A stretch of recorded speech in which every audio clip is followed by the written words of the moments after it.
Zbatimi selektiv i kësaj akuze është i dukshëm në dënimet e fundit të figurave të djathta si Tucker Carlson dhe Candace Owens, qëndrimet e mëparshme pro-Izrael të cilëve u festuan si një formë filosemitizmi. Megjithatë, kthesa e tyre më vonshme në dënimin e gjenocidit izraelit në Gaza u etiketua si antisemitizëm. Pavarësisht meritave ose mungesës së tyre në këto akuza, fakti mbetet se as Carlson dhe as Owens nuk kanë ndryshuar rëndësisht pikpamjet e tyre për hebrejt.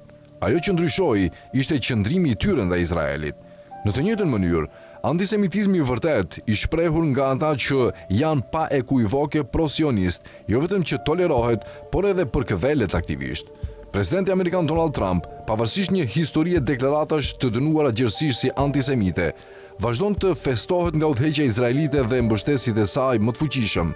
Ai u lavdrua në parlamentin izraelit si një kolos, një gjigant i historisë hebraike dhe udhëheqësi më i denjë për çmimin Nobel për paqen e historisë. Por ndoshta nuk ka ilustrim më të qartë se si antisemitizmi injorohet kur përputet me Izraelin, se sa urimet publike të Netanyahut për presidentin e zgjedhur të ekstremit të djathtë në Kili, Jose Antonio Cast, një admirues i diktaturës së Pinochetit dhe djali një ish zyrtari nazist që u arratis në Amerikën e Jugut pas luftës së dytë botërore.